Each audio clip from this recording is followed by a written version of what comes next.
Hold up. Yeah. Swirl. ടെക്മല്ലുവിന്റെ tech ന്യൂസിലേക്ക് എല്ലാവർക്കും എന്റെ വിനീതമായ നമസ്കാരം. ഇന്ന് നമ്മൾ സംസാരിക്കാൻ പോകുന്നത് കുറച്ച് പുതിയ ടെക് ന്യൂസുകളെ കുറിച്ചാണ്. അപ്പോൾ ആദ്യത്തെ ന്യൂസ് എന്ന് പറയുന്നത് പബ്ജിയെ കുറിച്ച് തന്നെയാണ്. പബ്ജി ഇപ്പോൾ പ്ലേ സ്റ്റേഷൻ 4ലും അവൈലബിൾ ആയി തുടങ്ങിയിട്ടുണ്ട്. ഒരു വർഷത്തിന് മുൻപായിരുന്നു പബ്ജി ആദ്യമായിട്ട് മാർക്കറ്റിലേക്ക് വന്നത്. അപ്പോൾ ഇപ്പോൾ പബ്ജി നമുക്ക് പ്ലേ സ്റ്റേഷൻ 4ലേക്കും അവൈലബിൾ ആയിട്ടുണ്ട്. എക്സ്ബോക്സ് എക്സ്ക്ലൂസീവ് ആയിട്ടായിരുന്നു പബ്ജി പുറത്തിറങ്ങിയതെങ്കിലും ഇപ്പോൾ എല്ലാ പ്ലാറ്റ്ഫോമിലേക്കും വിജയം കൈവരിച്ചുകൊണ്ടിരിക്കുകയാണ് പബ്ജി എന്ന ഗെയിം. ഇനി നമുക്ക് രണ്ടാമത്തെ ന്യൂസിലേക്ക് കടക്കാം. രണ്ടാമത്തെ ന്യൂസ് എന്ന് പറയുന്നത് നമ്മുടെ മോർട്ടൽ കോംബാറ്റ് എന്ന് പറയുന്ന ഗെയിമിനെ കുറിച്ചാണ്. മോർട്ടൽ കോംബാറ്റ് എന്ന് പറയുന്ന ഗെയിം കളിച്ച ആളുകൾക്ക് അറിയാമായിരിക്കും അത് എത്ര ചാലഞ്ചിങ് ആയ ഒരു ഗെയിം ആണെന്നത്. അപ്പോൾ മോർട്ടൽ കോംബാറ്റിന്റെ 11 എന്ന വെർഷൻ ഇറങ്ങുന്നുണ്ട്, അതായത് 11ാമത്തെ വെർഷൻ ഇറങ്ങുന്നുണ്ട്. അപ്പോൾ മോർട്ടൽ കോംബാറ്റ് എക്സ് അല്ലെങ്കിൽ 10 നമ്മൾ കഴിഞ്ഞ പ്രാവശ്യം കളിച്ചിരുന്നു. അപ്പോൾ മോർട്ടൽ കോംബാറ്റ് എക്സും എക്സലും കളിക്കാത്തവർ തീർച്ചയായും പോയി മോർട്ടൽ കോംബാറ്റ് എക്സ് കളിക്കുക. അത് വളരെ മനോഹരമായിട്ട് ഡിസൈൻ ചെയ്തൊരു ഗെയിമാണ്. അപ്പോൾ തീർച്ചയായും മോർട്ടൽ കോംബാറ്റ് എക്സ് കളിക്കുക. മോർട്ടൽ കോംബാറ്റ് 11 നമുക്ക് PS4, Xbox One, Nintendo Switch, PC എന്നീ പ്ലാറ്റ്ഫോമുകളിലായിരിക്കും അവൈലബിൾ. ആൻഡ്രോയിഡിനെയും iOSനെയും കുറിച്ച് ഇപ്പോൾ തൽക്കാലത്തേക്ക് നമുക്ക് ന്യൂസ് ഇല്ല. അപ്പോൾ ചിലപ്പോൾ ആൻഡ്രോയിഡിലും iOSലും മോർട്ടൽ കോംബാറ്റ് 11 വരാൻ സാധ്യതയുണ്ട്. മോർട്ടൽ കോംബാറ്റ് എക്സ് ഇപ്പോൾ നമുക്ക് ആൻഡ്രോയിഡിലും iOSലും ഡൗൺലോഡ് ചെയ്യാൻ സാധിക്കും. അപ്പോൾ തീർച്ചയായും പോയി അത് ട്രൈ ചെയ്യുക. അപ്പോൾ ഇനി അടുത്ത ന്യൂസിലേക്ക് കടക്കാം. അപ്പോൾ അടുത്ത ന്യൂസ് എന്ന് പറയുന്നത് വിവോ നെക്സ് 2 വരുന്നുണ്ട്. വിവോ നെക്സിനെ കുറിച്ച് അറിയാവുന്ന ആളുകൾക്ക് അറിയാം, അതായത് ഇന്ത്യയിലെ ആദ്യത്തെ ലെവിറ്റേറ്റിംഗ് ക്യാമറ ഉള്ള ഒരു ഫോണാണ് വിവോ നെക്സ് എന്ന് പറയുന്നത്. വിവോ നെക്സ് 2യുടെ ലീക്കായ ഫോട്ടോസ് ഞാനിവിടെ നിങ്ങൾക്ക് മുന്നിൽ എത്തിച്ചിട്ടുണ്ട്. അപ്പോൾ 10GB റാം കൊണ്ടാണ് വരുന്നത്. 6.56 ഇഞ്ചിന്റെ മെയിൻ ഡിസ്പ്ലേയും അതുപോലെ തന്നെ 5.5 ഒരു സെക്കൻഡറി ഡിസ്പ്ലേയും കൊണ്ടാണ് ഈ തവണ വിവോയുടെ നെക്സ് എന്ന ഫോൺ മാർക്കറ്റിലേക്ക് എത്താൻ പോകുന്നത്. അതായത് ഡുവൽ ഡിസ്പ്ലേ ഉള്ള ഒരു ഫോൺ ആയിരിക്കും വിവോ നെക്സ് എന്നാണ് സ്പെക്കുലേഷൻസ് പറയുന്നത്.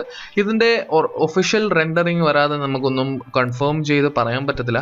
എന്നാൽ തന്നെ 2 ഡിസ്പ്ലേ ഉള്ള ഒരു ഫോണിന്റെ ആവശ്യമുണ്ടോ എന്ന് ചോദിച്ചു കഴിഞ്ഞാൽ അത് നിങ്ങൾക്ക് തീരുമാനിക്കാവുന്നതാണ്. അപ്പോൾ ഇനി അടുത്ത ന്യൂസിലേക്ക് കടക്കാം. നമ്മൾക്ക് ITC എന്ന കമ്പനിയെ കുറിച്ച് അറിയാമായിരിക്കും അല്ലെ. അപ്പോൾ ITC ഹോളിഡേയ്സ് എന്ന് പറയുന്ന ഒരു ഫേക്ക് വെബ്സൈറ്റ് ഉണ്ടാക്കിയിട്ടുണ്ട്. അപ്പോൾ തീർച്ചയായും നിങ്ങൾ അതിൽ നിന്നും ടിക്കറ്റ്സ് ബുക്ക് ചെയ്യുക, അങ്ങനത്തെ എന്തെങ്കിലും സംഭവങ്ങൾ ചെയ്തിട്ടുണ്ടെങ്കിൽ തീർച്ചയായും നിങ്ങളുടെ പൈസ പോയത് തന്നെ. കാരണം എന്ന് പറഞ്ഞു കഴിഞ്ഞാൽ ITC ഹോളിഡേയ്സ് എന്ന് പറയുന്ന ഒരു ഫേക്ക് വെബ്സൈറ്റ് ഉണ്ടാക്കിയിട്ടുണ്ട്. അതിൽ നിന്നും ആളുകൾ മറ്റാളുകളെ സ്കാം ചെയ്യാനുള്ള പരിപാടിയായിരുന്നു ഇത്. ഏതോ ഭാഗ്യവശാൽ പെട്ടെന്ന് തന്നെ സൈബർ പോലീസിന്റെ മുന്നിൽ എത്തുകയും ഈ ഇഷ്യൂ പരിഹരിച്ചുകൊണ്ടിരിക്കുകയാണ് ഇപ്പോൾ. ഇനി നമുക്ക് അവസാനത്തെ ന്യൂസിലേക്ക് കിടക്കാം. നമ്മുടെ വാട്സാപ്പിനെ കുറിച്ച്. അപ്പോൾ വാട്സാപ്പ് നമ്മുടെ പ്രൈവസി നഷ്ടപ്പെട്ടുകൊണ്ടിരിക്കുകയാണ്. സത്യം പറഞ്ഞു കഴിഞ്ഞാൽ വാട്സാപ്പിന്റെ സീനിയർ എക്സിക്യൂട്ടീവ്സും നമ്മുടെ ഗവൺമെന്റുമായിട്ട് ഇപ്പോൾ ചർച്ച നടന്നുകൊണ്ടിരിക്കുകയാണ്. ഇപ്പോൾ ഇന്ത്യയിൽ ഏറ്റവും കൂടുതൽ പ്രശ്നങ്ങൾ ഉണ്ടാക്കുന്ന ഒരു സോഷ്യൽ മീഡിയ ആണ് വാട്സാപ്പ്. കാരണം എന്ന് പറഞ്ഞു കഴിഞ്ഞാൽ ഫേക്ക് ന്യൂസ് പ്രചരിപ്പിക്കുന്നതുകൊണ്ട് തന്നെയാണ്. അപ്പോൾ ഏകദേശം 30ഓളം ആളുകളാണ് ഫേക്ക് ന്യൂസിന്റെ ഇരയായത്. അതായത് 30ഓളം ആളുകളെ റോഡിൽ വെച്ച് തല്ലുകയും അങ്ങനത്തെ ഒരുപാട് പ്രശ്നങ്ങൾ ഉണ്ടായിട്ടുണ്ട്. നമുക്കറിയാം 2 പേരെ അപ്പാടെ കൊന്നു കളഞ്ഞിട്ട് വരെ ഉണ്ടായിരുന്നു. അപ്പോൾ ഇങ്ങനത്തെ പ്രശ്നങ്ങളൊക്കെ നടന്നുകൊണ്ടിരിക്കുമ്പോഴാണ് നമ്മുടെ വാട്സാപ്പിനോട് ഗവൺമെന്റ് ട്രേസബിലിറ്റിക്ക് ആവശ്യപ്പെടുന്നത്. ഇതുവരെ വാട്സാപ്പ് ഇല്ല എന്നാണ് പറഞ്ഞുകൊണ്ടിരുന്നത്, സെക്യൂരിറ്റി കൺസേൺസും പ്രൈവസി കൺസേൺസും കൊണ്ട്. പക്ഷേ ഇത് കൂടിക്കൊണ്ടുവരുമ്പോൾ വാട്സാപ്പിനും എന്ന് പറയാനല്ലാണ്ട് വേറെ മാർഗങ്ങളൊന്നുമില്ല. ഇല്ലെങ്കിൽ ഇന്ത്യയിൽ പൂർണ്ണമായും വാട്സാപ്പ് ബാൻ ചെയ്യപ്പെടും. അപ്പോൾ നിങ്ങൾ തീരുമാനിക്കുക, നിങ്ങൾക്ക് വാട്സാപ്പ് ആവശ്യമുണ്ടോ ഇല്ലയോ, നിങ്ങൾക്ക് നിങ്ങളുടെ പ്രൈവസി ആവശ്യമുണ്ടോ ഇല്ലയോ എന്ന്. അപ്പോൾ തീർച്ചയായും ഒരു മെസ്സേജ് ഫോർവേഡ് ചെയ്യുന്നതിന് മുമ്പ് അത് സത്യമാണോ അല്ലയോ എന്ന് ഉറപ്പുവരുത്തിയതിനു ശേഷം മാത്രം ഫോർവേഡ് ചെയ്യുക. കാരണം ഇത് ഒരുപാട് പേരുടെ ജീവിതം തന്നെ എടുത്ത ഒരു സാധനമാണ് വാട്സാപ്പ് എന്ന് പറയുന്നത്. നിങ്ങൾക്ക് ഇതുപോലത്തെ ടെക് ന്യൂസ് ഇനിയും കാണാൻ താല്പര്യമുണ്ടെങ്കിൽ തീർച്ചയായും താഴെ സബ്സ്ക്രൈബ് ചെയ്യുക, ലൈക്ക് ചെയ്യുക. ഈ വീഡിയോനെ എന്റെ ഇൻസ്റ്റഗ്രാമിൽ ഫോളോ ചെയ്ത് കഴിഞ്ഞാൽ പുതിയ പുതിയ അപ്ഡേറ്റുകൾ നിങ്ങൾക്ക് അവിടെ കിട്ടുന്നതായിരിക്കും. എന്നെ യൂട്യൂബിലും ഫോളോ ചെയ്തുകൊണ്ട് നിങ്ങൾക്ക് പുതിയ പുതിയ ന്യൂസുകൾ അവിടെയും കിട്ടുന്നതായിരിക്കും. അപ്പോൾ ഇനി അടുത്ത തവണ കാണുന്നതുവരെ ടെക്മല്ലു എന്ന ഈ ചാനലിനെ ഇൻസ്റ്റഗ്രാമിലും ഫോളോ ചെയ്യാൻ മറക്കരുത്. techmalluofficial എന്നാണ് എൻ്റെ യൂസർ നെയിം.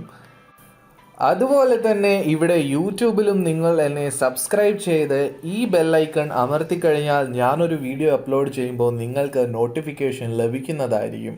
അപ്പോൾ ഇനി അടുത്ത വീഡിയോയിൽ കാണുന്നതുവരെ നന്ദി, നമസ്കാരം.